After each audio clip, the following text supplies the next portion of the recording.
भारत और चीन के बीच सीमा पर तनाव जारी है। चीन ने 29 और 30 अगस्त को भारतीय क्षेत्र में घुसपैठ करने की कोशिश की, जिसे भारतीय सेना के जाबाजों की मुस्तैदी के कारण असफल कर दिया गया।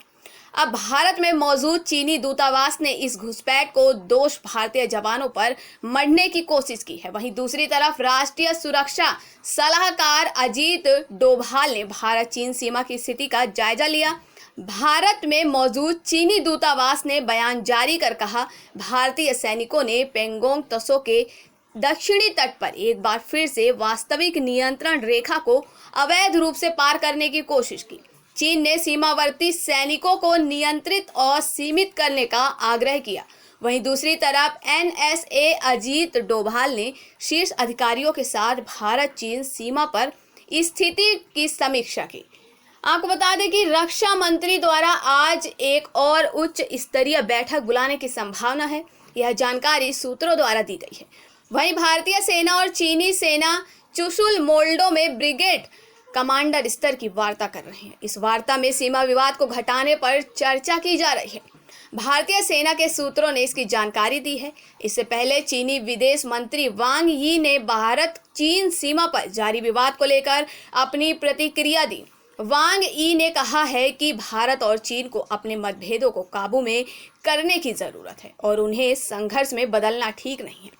चीनी विदेश मंत्री ने कहा, बीजिंग हमेशा से विवादित चीन भारत सीमा के साथ स्थिरता बनाए रखने के लिए पूरी तरह प्रतिबद्ध है। उन्होंने कहा कि चीन भारत से बातचीत करना चाहता है ताकि नई दिल्ली के साथ चल रहे मतभेदों को हल किया जा सके।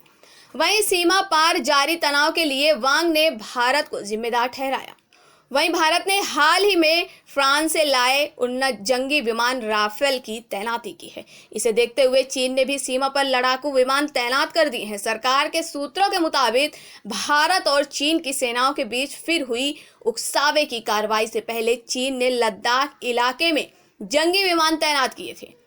पीपुल्स लिबरेशन आर्मी की वायुसेना ने लद्दाख में पेंगोंग झील के दक्षिणी तट के पास अपने 5वीं पीढ़ी के लड़ाकू विमान J-20 को फिर से तैनात कर दिया था। ये विमान अब भी उस इलाके में व्यापक उड़ान भर रहे हैं। सूत्रों के अनुसार चीन J-20 और अन्य विमानों का मुख्य रूप से लद्दाख क्षेत्र के उस पार अलग अलग हवाई अड्डों से उड़ान भरते हुए व्यापक रूप से संचालित कर रहा है। लद्दाख के उस पार इन इलाकों में हॉटन और गारगुंसा इलाका शामिल है। चीन ने पहले भी इन इलाकों में J-20 विमानों को तैनात किया था। हालांकि बाद में इन्हें दूसरे चीनी बेस पर तैनात कर दिया गया था। इसी प्रकार की बड़ी खबरों में बने रहने के लिए हमारे चैनल को लाइक, सब्सक्राइब और शेयर करना ना भूलें।